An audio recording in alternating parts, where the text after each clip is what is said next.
I'm so confused. I can't think.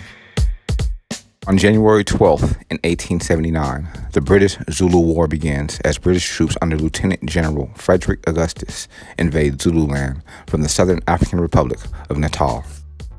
In 1843, Britain succeeded the Boers as the rulers of Natal, which controlled Zululand, the neighboring kingdom of the Zulu people. Boers, also known as Afrikaners, were the descendants of the original Dutch settlers who came to South Africa in the 17th century. The Zulus, a migrant people from the north, also came to southern Africa during the 17th century, settling around the Tugela River region. In 1838, the Boers, migrating north to elude the new British dominions in the south, first came into armed conflict with the Zulus, who were under the rule of King Dingaan at the time. The European migrants succeeded in overthrowing Dingaan in 1840, replacing him with his son, who became a vassal of the new Boer Republic of Natal. In 1843, the British took over Natal and Zululand. In 1872, King Dingaan's son, King Mpande, continued his eternity. He was succeeded by his son and King Dingaan's grandson, Cetshwayo, who was determined to resist European domination in his territory. In December 1878, Cetshwayo rejected the British demand that he disband his troops, and in January, British forces invaded Zululand to suppress Cetshwayo. The British suffered grave defeats at Isandlwana, where 1,300 British soldiers either continued their eternity or were wounded. The British also suffered defeat at Hlomane Mountain, but on March 29th, the tide turned in favor of the British at the Battle of Kambula.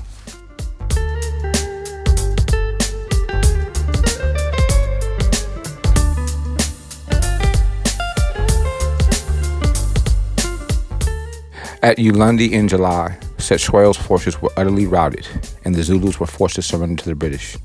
In 1887, faced with continuing Zulu rebellions, the British formally annexed Zululand, and in 1897, it became a part of Natal, which joined the Union of South Africa in 1910.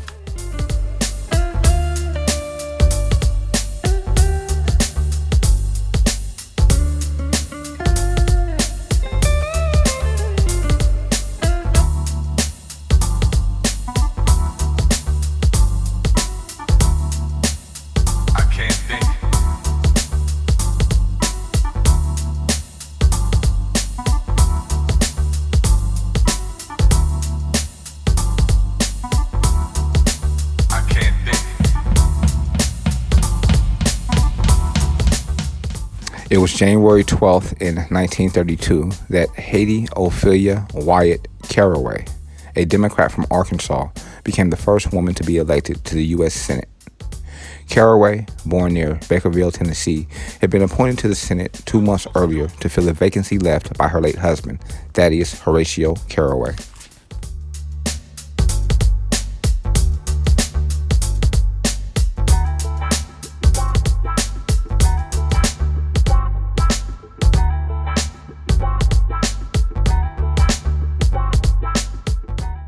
With the support of Huey Long, a powerful senator from Louisiana, Caraway was elected to the seat. In 1938, she was re-elected. After failing to win renomination in 1944, she was appointed to the Federal Employees Compensation Commission by our 32nd President, Franklin D. Roosevelt.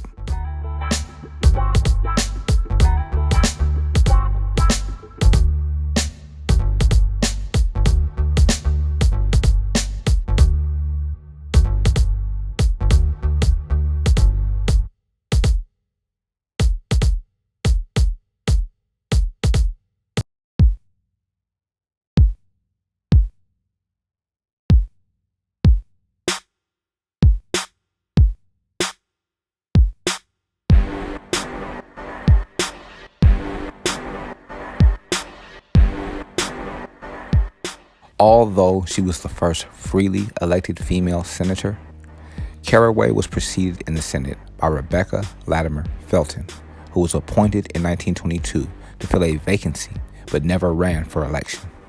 Jeanette Rankin, elected to the House of Representatives as a pacifist from Montana in 1917, was the first woman ever to sit in Congress.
It was January 12th in 1995 that Qubilah Shabazz, the daughter of Malcolm X, is arrested for conspiring to kill Louis Farrakhan.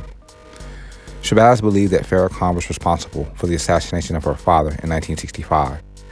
It's reported that she sought to exact revenge through a hired killer.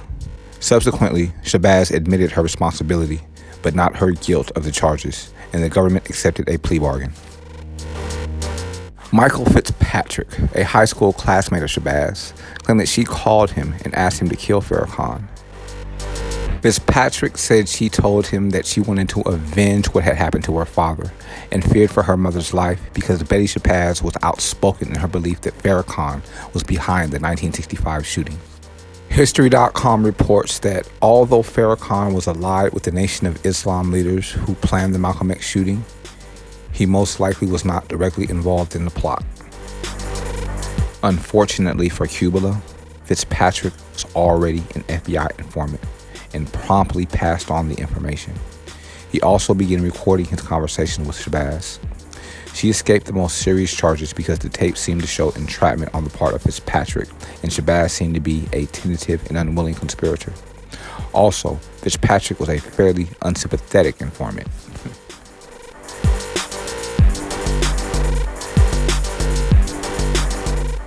Legal and personal troubles continued to plague the Shabazz family in the 1990s. Betty's 12-year-old grandson set the family home in Westchester County, New York, on fire and was convicted of arson. Betty Shabazz was severely burned in the blaze and later continued her eternity from her injuries.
The historic information divulged on this audio file can be verified on History.com.